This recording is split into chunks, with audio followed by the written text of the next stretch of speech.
বাণিজ্য যুদ্ধে মুখোমুখি আমেরিকা চীন। অর্থনৈতিক শক্তি প্রদর্শনে লড়াই শেয়ানে শেয়ানে। ট্রাম্পের দাদাগিরিতে আড়াআড়ি বিভক্ত বিশ্ব। দুদেশের পণ্য আমদানিতে কর পাল্টা করে প্রস্তুত লড়াইয়ের ময়দান। হুঁশিয়ারি পাল্টা হুঁশিয়ারিতে সরগরম বিশ্ব বাণিজ্য রাজনীতি। ধৈর্যের বাঁধ ভাঙছে বাণিজ্য যুদ্ধের পরিসর পেরিয়ে সামরিক যুদ্ধের মেঘ জড়ো হচ্ছে দুই শক্তিধর দেশের মধ্যে। তাতেই শঙ্কিত বিশ্ব। মুক্তি দিবসের বার্তা দিয়ে নির্দিষ্ট দিনে চীন সহ 184টি দেশের ওপর বাড়তি কর চাপিয়েছেন মিস্টার ট্রাম্প। চীনা পণ্যে একটু বেশি মাত্রায় আক্রমণাত্মক ছিলেন ট্রাম্প। 20% কর থেকে সরাসরি 54% কর চাপাতেই লড়াইয়ের জমি তৈরি হয়েছে দুদেশে। চীনা পণ্যে বাড়তি 34% ঘোষণা করতেই পাল্টা ঝাঁপালো চীন। আমেরিকার অতিরিক্ত কর ঘোষণার পর এবার মার্কিন পণ্য আমদানিতে অতিরিক্ত 34% কর ঘোষণা করল শি জিনপিং সরকার। 9 এপ্রিল থেকে আমেরিকার কর লাগু হবে, আর ঠিক পরের দিনই এই অতিরিক্ত আমদানি কর লাগু হওয়ার কথা ঘোষণা করল চীন। কোভিড অতিমারির পর থেকেই বেইজিং এর ওপর খাপ্পা আমেরিকা।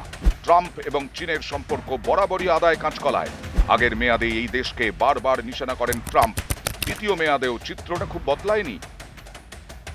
এবারেও চীনকেই সব থেকে বেশি আক্রমণের জন্য ঝাঁপিয়ে পড়েছেন রিপাবলিকান প্রেসিডেন্ট। দুদেশের মধ্যে শুরু হয়েছে বাণিজ্য যুদ্ধ। যুদ্ধের সামগ্রী, তথ্য প্রযুক্তি ছাড়াও দৈনন্দিন জীবনের যাবতীয় সামগ্রীর জন্য চীনা পণ্যের ওপর বিশেষ নির্ভর করতে হয় আমেরিকাকে। সেই সমস্ত পণ্য রফতানিতে লাগাম লাগাচ্ছে চীন। এতে বিপদের মেঘ জমছে আমেরিকার আকাশে, যার ফলে কৃষি থেকে সামরিক ব্যবস্থা সব দিকেই টান পড়বে আমেরিকার জনগণের পকেটে। অন্তত 7টি খনিজ উপাদানের রপ্তানি নিয়ন্ত্রণের সিদ্ধান্ত নিয়েছেন জিনপিং। তার মধ্যে রয়েছে ক্যারোলিয়াম, ইট্রিয়ামের মতো গুরুত্বপূর্ণ খনিজ উপাদান। গ্যাডেলিনিয়াম এমআরআই সহ বিভিন্ন কাজে ব্যবহৃত হয়।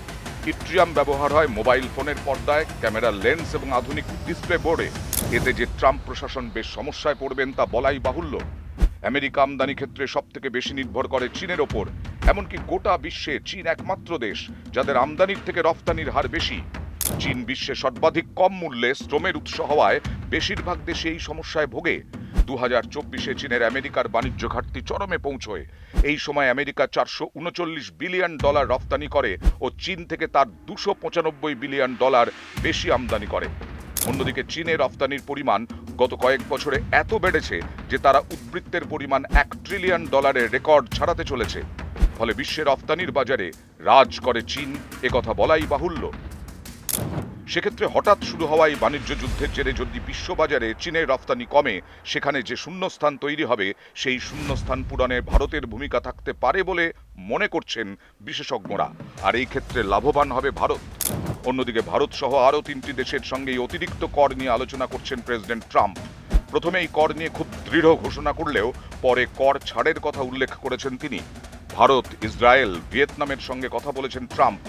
ইতিমধ্যেই তাঁর সোশ্যাল মিডিয়ায় তিনি জানিয়েছেন সমঝোতার স্বার্থে আমেরিকার পণ্য থেকে শুল্ক একেবারে তুলে নিতেও রাজি ভিয়েতনাম। বাকি দুদেশের কথা অবশ্য ট্রাম্প কিছু বলেননি।